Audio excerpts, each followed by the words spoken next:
এটা কথা ক'ব বিচাৰিছোঁ যে বৰ দুৰ্ভাগ্যজনক বিষয় অসমৰ শিক্ষামন্ত্ৰী ৰণোজ পেগু ডাঙৰীয়াই ডিব্ৰুগড় বিশ্ববিদ্যালয় ছাত্ৰ সমাজে যি তেওঁলোকৰ প্ৰাপ্য অধিকাৰ বাবে তেওঁলোকে বহু সমস্যা লৈ যি প্ৰতিবাদ কৰি আহিছিলে আৰু আজি দেখা গৈছে যে শিক্ষামন্ত্ৰী ডাঙৰীয়াই সেই ছাত্ৰ সমাজৰ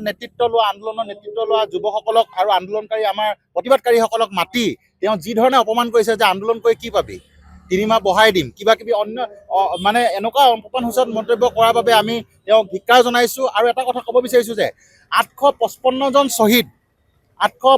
জন শ্বহীদৰ বিনিময়ত অসম চুক্তিখন হৈছিলে গতিকে অসমীয়া জাতিয়ে আন্দোলনৰ অবিহনে কোনো এটা আজিলৈকে প্ৰাপ্য পোৱা নাই আৰু আটাইতকৈ লাজৰ বিষয় এটা কথা সেইজন শিক্ষামন্ত্ৰীয়ে যিটো কথা কৈছে যে আন্দোলন কৰি কি পাবি বুলি কৈছে যেতিয়া জুবিন গাৰ্গৰ ন্যায়ৰ বাবে বিজেপি চৰকাৰখনে শাসনাধিষ্ঠ চৰকাৰখনে যেতিয়া আন্দোলন কৰিছিলে ন্যায়ৰ বাবে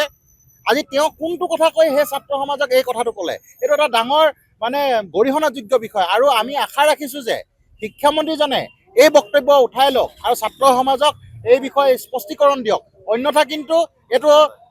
ছাত্ৰ সমাজলৈ আৰু আন্দোলনকাৰী যিসমূহ আমাৰ প্ৰাপ্য অধিকাৰৰ বাবে যিসকলে আন্দোলন কৰি থাকে সেই আন্দোলনকাৰীসকলৰ ওপৰতো কিন্তু এটা অপমানসূচক বক্তব্য বুলি আমি সদৌ অসম মটক ছাত্ৰ সন্থা তিনিচুকীয়া জিলা সমিতিৰ তৰফৰ পৰা আমি ক'ব বিচাৰিছোঁ আৰু আমি আশা ৰাখিছোঁ যাতে শিক্ষামন্ত্ৰী ডাঙৰীয়া শুভবুদ্ধি উদয় হওক আৰু এনেধৰণে যাতে শ্বহীদসকলক লগতে আন্দোলনকাৰী প্ৰতিবাদকাৰীসকলকো তেওঁ যাতে অনাগত দিনত অপমান নকৰে ইয়াকে ক'লোঁ ধন্যবাদ যিকোনো খবৰৰ বাবে যোগাযোগ কৰক আমাৰ এই নম্বৰত